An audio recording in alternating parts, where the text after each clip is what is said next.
Bonjour à tous. Alors, comme annoncé dans la précédente vidéo, à partir de maintenant, on va voir les différents types de malware avec un peu plus de détails, un peu plus de configuration. Le premier des malwares que nous allons voir à partir de cette vidéo, c'est le Trojan. Du coup, je pense on l'a abordé dans la précédente vidéo avec un peu de détails. On va peut-être aller avec... on va rentrer dans beaucoup plus de détails à partir de celle-ci. Je pense que maintenant, le sens global du terme, on le sait très bien. Le Trojan, qu'est-ce qu'on peut dire? C'est le type de logiciel malveillant qui se fait passer généralement pour un programme légitime ou un programme utile, mais malheureusement qui contient en réalité des fonctionnalités malveillantes. Les Trojans sont souvent conçus pour tromper les utilisateurs et les inciter à les utiliser, à télécharger les outils, à exécuter volontairement les applications qu'ils leur envoient, ce qui leur permet de compromettre la sécurité de leur système d'information. Les caractéristiques les plus importantes des Trojans, c'est principalement l'apparence légitime, parce que les Trojans sont généralement conçus pour ressembler à des logiciels légitimes, tels que, je ne sais pas moi, les jeux, les applications utilitaires, les applications de sécurité, un antivirus, FIFA, etc., etc. Ils peuvent être distribués via des téléchargements des sites web, sur des sites web malveillants, que ce soit des pièces jointes des emails et puis des liens de téléchargement dans les forums ou même d'autres vecteurs d'attaque. Il y a les fonctionnalités malveillantes cachées. Du coup, bien que les Trojans puissent sembler inoffensifs à première vue, malheureusement ils contiennent souvent des fonctionnalités malveillantes cachées telles que les backdoors, les enregistrements, ce qu'on appelle les keyloggers, les chevaux de Troie, les ransomware, les logiciels espions, bref, tout type de malware peut être caché en quelque sorte derrière un Trojan. Il y a également la propagation furtive. Du coup, les Trojans peuvent être conçus pour se propager de manière furtive à travers un réseau en exploitant les vulnérabilités de système, en utilisant des techniques de social engineering pour tromper les utilisateurs ou même en exploitant des logiciels tierces vulnérables installés sur le système. Du coup, après, parmi les caractéristiques également, c'est les objectifs peuvent être également différents, parce que les Trojans peuvent avoir divers objectifs malveillants tels que le vol d'informations sensibles, compromettre la sécurité d'un système, fournir un accès non autorisé à un attaquant, corrompre ou supprimer des données, ou même pourquoi pas perturber les opérations d'une organisation. Après, comme je vous ai dit déjà, la difficulté d'un Trojan, c'est la difficulté de détection. Du coup, parce que en raison de la nature furtive de leur capacité à se camoufler en tant que logiciel légitime, généralement les Trojans peuvent être difficiles à détecter avec des outils de sécurité traditionnels, ce qui malheureusement peut permettre à l'attaquant de maintenir un accès persistant au système infecté pendant une période prolongée ou même pendant une période bien avancée, si je peux dire cela comme ça. Ok, du coup, qu'est-ce qu'on peut dire également? Quels sont les ports utilisés par les Trojans? Il y en a différents. Il y a différents types de ports utilisés. Les principaux, il y a les ports classiques de tout ce qui est partage et accès, comme le 21 pour le FTP, le 23 pour le Telnet, le 25 pour le SMTP, le 80 pour le HTTP, le 443 pour l'HTTPS, le 666 pour le backdoor, ou même le 135 pour le RPC. Du coup, ça c'est les ports un peu classiques. Après, il y a ce qu'on appelle les ports aléatoires, et les ports aléatoires, vous voyez maintenant sur l'écran une liste des Trojans qui ont déjà été détectés, qui utilisent des ports spécifiques. Du coup, par exemple, dans les systèmes de sécurité que vous installez dans vos entreprises, normalement, ils sont censés connaître cela. Aussi, vous êtes censé configurer vous-même les systèmes de sécurité de vos sociétés. Vous êtes censé déjà protéger l'entreprise contre ces ports qui souvent sont utilisés pour des raisons pour la propagation des Trojans. Une autre notion très importante dans les Trojans, c'est ce qu'on appelle les notions des wrappers ou wrappers et crypters. Du coup, c'est une notion, généralement c'est lié ensemble. Quand on dit les wrappers, il y a ceux qui disent également les packers et puis les crypters, mais c'est généralement la même chose. C'est en quelque sorte, les wrappers, ce sont des outils qui encapsulent un logiciel malveillant. C'est pour ça qu'on appelle ça les packers également. Ça permet l'encapsulation de ces outils-là dans une couche supplémentaire de code. Du coup, cette couche supplémentaire peut être conçue pour ce qu'on appelle obfusquer le code malveillant, le rendre plus difficile à analyser ou à détecter par des logiciels de sécurité. Les crypteurs, c'est pareil, c'est le fait d'utiliser des outils qui sont spécialement conçus pour crypter, chiffrer le code de ces logiciels malveillants. Cela signifie qu'ils utilisent des algorithmes de chiffrement pour transformer le code malveillant en une forme illisible et indéchiffrable pour les logiciels de sécurité. Le code crypté n'est déchiffré et exécuté que lorsque le logiciel malveillant est en cours d'exécution sur la machine de la victime. Les crypteurs sont utilisés pour éviter la détection par les logiciels, par les outils d'antivirus des différentes entreprises. Du coup, vous voyez que les crypteurs et les wrappers, c'est généralement des outils qui permettent encore de rendre encore un peu plus compliqué l'utilisation des trojans et la détection des trojans par les outils de sécurité des entreprises. Alors, vous pouvez poser également la question de comment développer les trojans. Pardon, comment déployer, pas développer les trojans. Je vous ai listé quelques points. Par exemple, on peut parler des pièces jointes des courriers électroniques que les attaquants généralement peuvent utiliser des emails contenant des pièces jointes malveillantes tels que les fichiers exécutables ou les documents Office qui contiennent des macros malveillantes. Malheureusement, lorsque les utilisateurs ouvrent ces pièces jointes, le trojan est exécuté directement sur leur système. Après, il y a également les liens malveillants que généralement également les attaquants utilisent via des mails, etc. Pour accéder à des liens spécifiques malveillants. Du coup, ces sites peuvent exploiter des vulnérabilités dans les navigateurs web ou les plugins pour télécharger, exécuter automatiquement des trojans sur le système de visiteurs. Après, il y a ce qu'on appelle l'exploitation des vulnérabilités logicielles. On a vu déjà des exemples dans les chapitres précédents avec Firefox et Adobe, et du coup on a vu comment les attaquants peuvent exploiter des vulnérabilités connues dans les logiciels tels que les systèmes d'exploitation, les applications serveurs, les applications utilisateurs, les applications métiers ou les applications les plus connues sur le marché pour télécharger, exécuter des trojans sur des systèmes, ce qu'on appelle les systèmes non patchés. Après, il y a également les téléchargements par des logiciels malveillants. Du coup, les trojans, dans ce cas-là, ils peuvent être téléchargés, installés par d'autres logiciels malveillants, tels que les vers, chevaux de Troie, etc., etc. Il y a les injections web, on a déjà parlé de cela dans la vidéo précédente. Dans ce genre de situation, les attaquants peuvent compromettre des sites web légitimes en injectant du code malveillant dans les pages web. Lorsque les utilisateurs visitent ces sites web compromis, leur navigateur peut être redirigé vers des sites contenant des trojans et des codes malveillants. Après, vous connaissez le reste de l'histoire. Après, il y a les réseaux peer-to-peer. C'est un des endroits les plus appropriés pour les trojans, parce que dans ce cas-là, vous êtes dans un réseau qui offre très peu de systèmes de protection. Vous ne connaissez pas du tout la personne avec qui vous échangez de l'autre côté. Et puis, il y a la solution couteau suisse en sécurité qui fonctionne à tous les coups, qui est la solution de l'ingénierie sociale, le social engineering, où les attaquants généralement utilisent ces techniques-là pour inciter les utilisateurs à télécharger ou à exécuter volontairement des trojans. Par exemple, les incitant à installer des logiciels ou qui sont très utiles pour leur travail, ou cliquer sur un lien, ou bonjour, vous êtes, il faut, je ne sais pas moi, il faut accéder à tel site pour payer une amende, ou etc., etc. C'est ce qui fait que malheureusement, à partir de là, les trojans peuvent prendre la main directement sur la machine. Rappelez-vous qu'on a utilisé énormément de fois par le passé les trojans par différents outils. Par exemple, rappelez-vous qu'on a utilisé déjà le FATRAT, où on a utilisé les trojans également pour gagner les accès directs à des machines via ce qu'on appelle les techniques de backdoor. Du coup, à partir de maintenant, on va voir cela avec un peu plus de détails. On va faire un petit tour sur les outils de backdoor les plus utilisés, les plus connus sur le marché. Les outils de backdoor, les outils, je voulais dire, de trojans les plus connus sur le marché. Et puis, on essaiera d'avancer encore plus dans la formation en traitant d'autres éléments. Parmi les outils les plus connus dans ce domaine, je vais vous montrer peut-être le premier qui est le plus simple. Parmi les plus simples, attention, un disclaimer très important. Ces outils sont plus ou moins simples, peut-être inconnus par vous qui êtes en train d'écouter la vidéo pour apprendre, mais par les experts de sécurité, de cybersécurité, les outils d'analyse, les sociétés, etc. C'est des outils qui sont très avancés.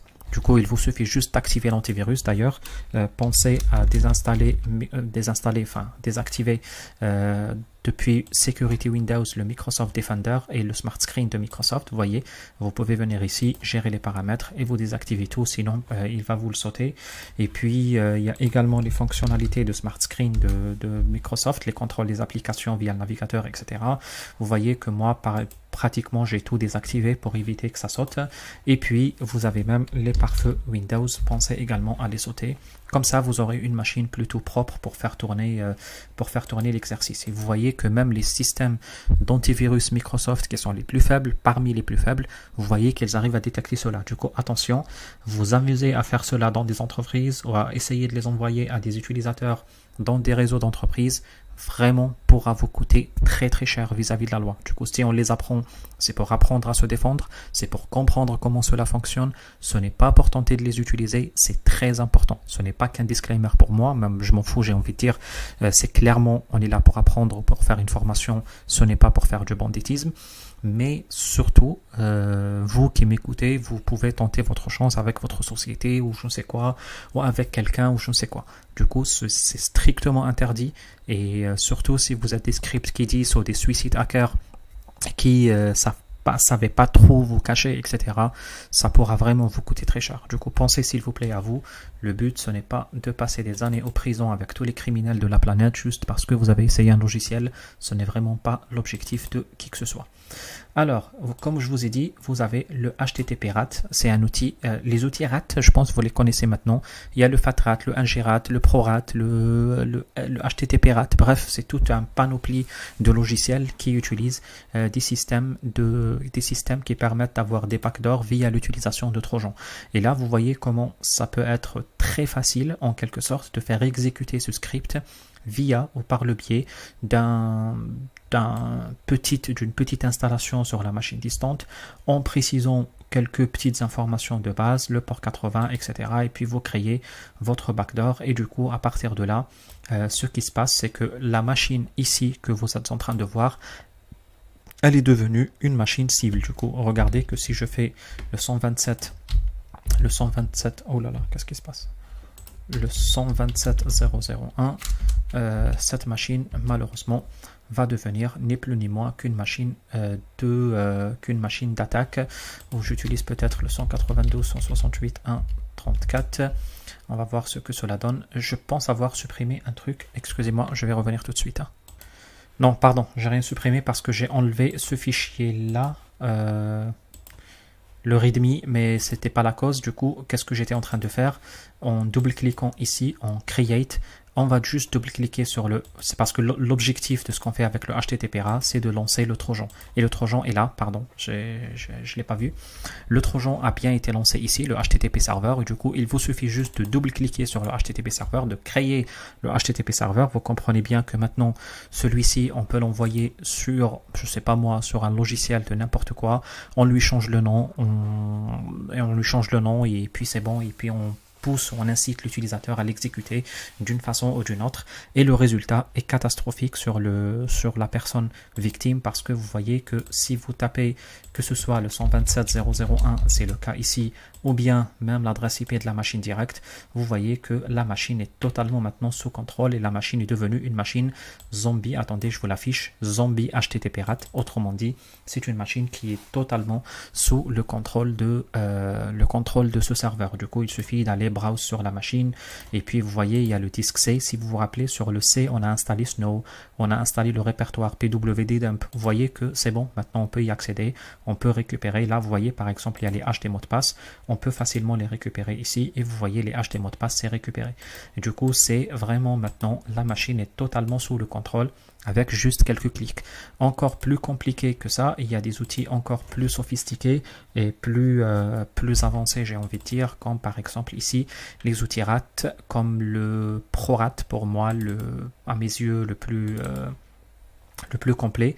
Le PRO-RAT, ça permettra de créer carrément des serveurs qui permettent de faire des accès malveillants à des machines distantes. Par exemple, ici, il vous suffira facilement de former un serveur avec des informations de base, avec une adresse IP, l'adresse email de destination. Vous pouvez enlever ça ou les laisser, peu importe.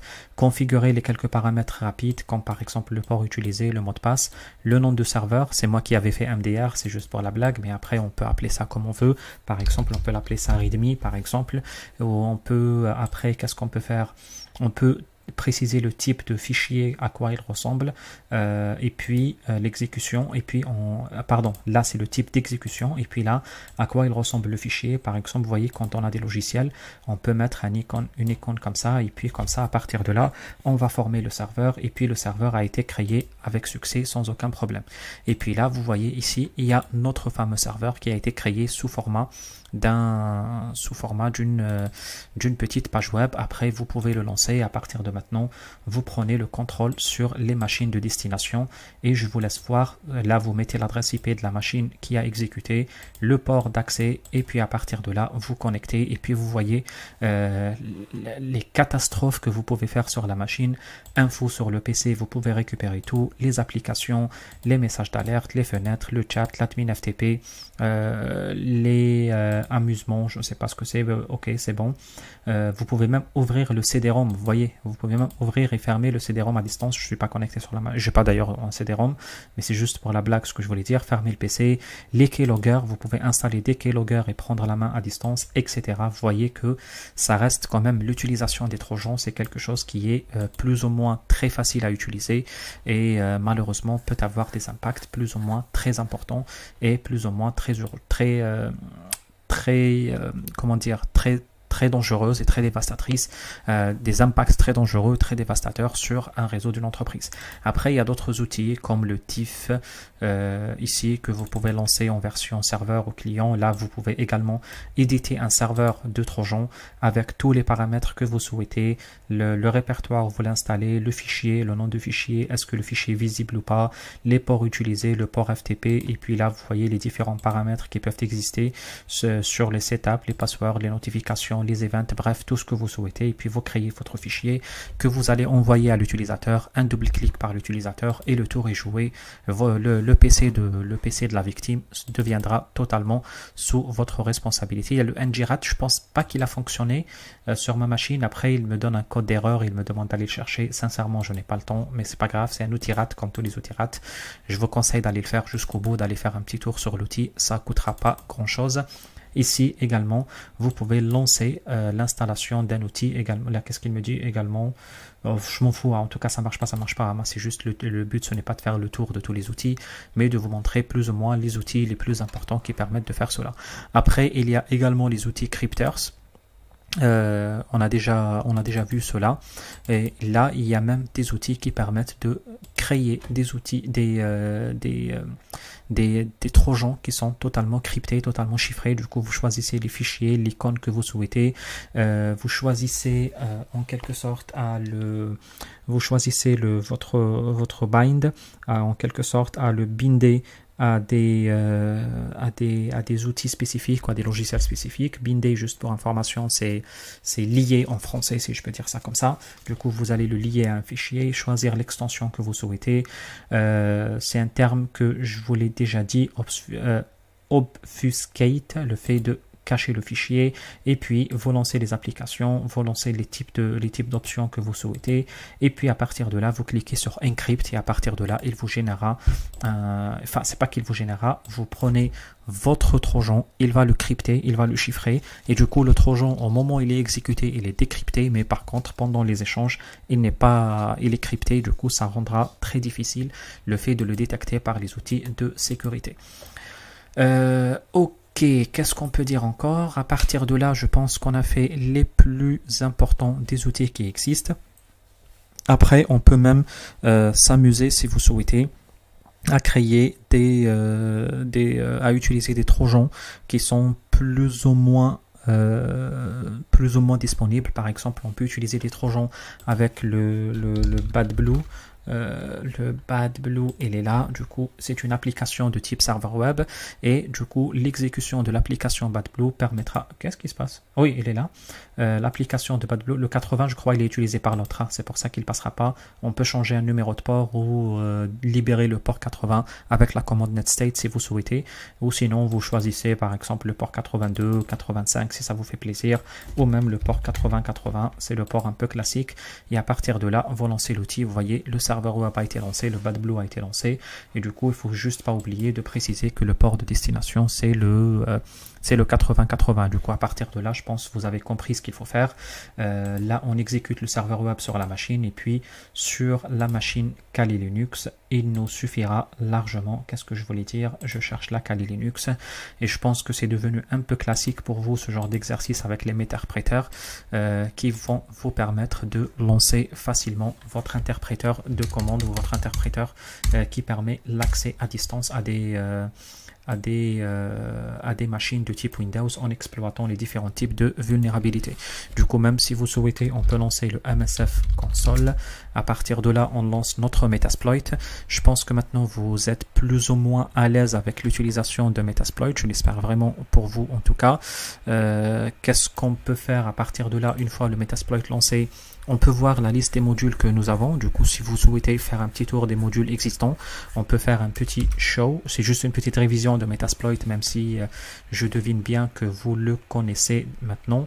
On va attendre juste que la page s'ouvre. Vous pouvez faire juste un petit show pour voir la liste des arguments, la liste des modules existants. Après, vous pouvez faire un petit show exploit pour voir la totalité des exploits existants. Enfin, il y en a quand même un certain nombre.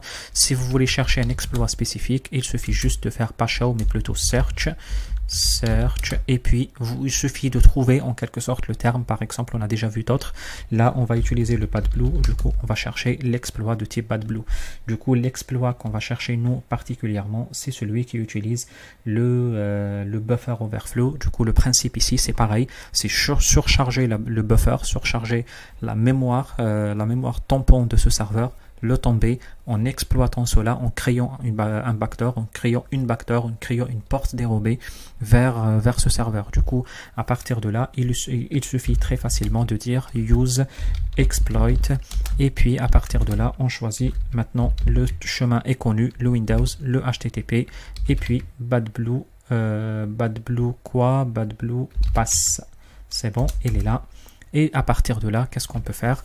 On peut choisir, on peut chercher les infos disponibles ou sinon on peut choisir directement le payload qu'on souhaite utiliser. Par exemple, dans notre cas là, on va utiliser le Windows Meterpreter que vous connaissez maintenant et puis on utilise le reverse TCP, le système qui permet d'accéder via des portes dérobées et s'échapper à la restriction des pare-feux. Vous pouvez voir les différentes infos également, comme je vous ai dit, à chaque fois il est possible de voir les différentes infos disponibles, ce que vous pouvez mettre comme type d'option différents.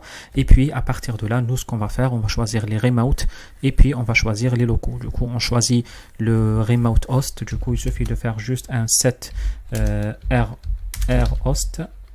On parle de R c'est le remote. Du coup, on choisit le PC de destination. Le clavier numérique n'est pas activé. Du coup, on va faire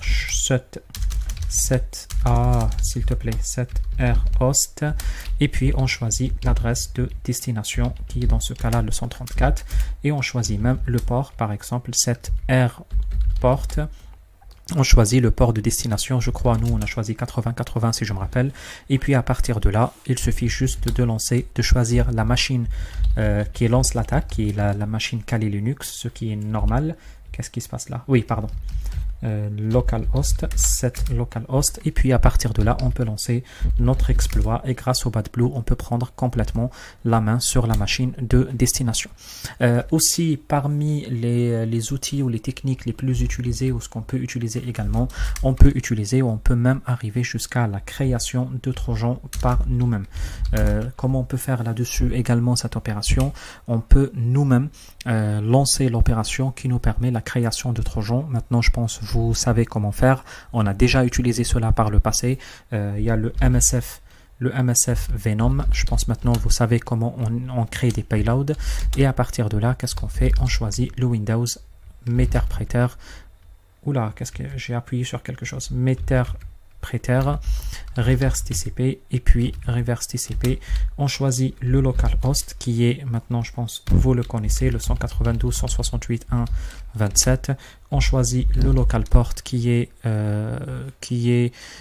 qu'est-ce que je fais comme local port? Allez, peut-être on utilisera le local port 500 si on veut faire cela comme ça. Et puis à partir de là, on va rediriger vers un répertoire spécifique. Par exemple, on redirige vers, s'il te plaît, là ça commence à ramer un peu fort sur ma machine. Hop, on redirige vers le home, route, non pas route mais plutôt Kali, desktop, et puis on choisit un nom pour notre trojan. Allez, qu'est-ce qu'on va l'appeler? On va l'appeler juste file.exe, par exemple readme.exe, bref, ou allez, file. Autorun, vous voyez, généralement les débutants, quand ils regardent les débutants dans l'informatique, dans l'IT, ils voient le fichier Autorun. Rappelez-vous, à l'enfance, on installe des CD, on voit Autorun, on double-clique tous, et comme ça, c'est bien, on va pousser, on va inciter plus les gens à cliquer ou à créer des accès. Du coup, à partir de là, qu'est-ce qu'on peut faire là-dessus? Qu'est-ce qu'il me dit ici? Option failed, elle porte qu'est-ce qu'il me dit? Oh non, mais c'est pas grave ça. C'est pas grave ça. On s'en fout. Hop. Je crois que c'est comme ça. Du coup, à partir de là, le fichier autorun a été exécuté. C'est bon. J'ai oublié le égal. Le fichier autorun est là. Maintenant, vous connaissez le reste de l'histoire. Je vais peut-être pas arriver jusqu'au bout. Il est vraiment très tard la nuit chez moi. Il est 2 h du matin. Je ne vais peut-être arriver pas jusqu'au là, mais vous avez compris le principe. Il faut maintenant renvoyer cela de l'autre côté de la planète, vers la machine Windows, vers la machine cliente. Et puis à partir de là, qu'est-ce qu'il faut faire? Il faut lancer le MSF console. Du coup, une fois on lance le MSF console, on va faire un petit... oui, on va laisser le MSF console se lancer.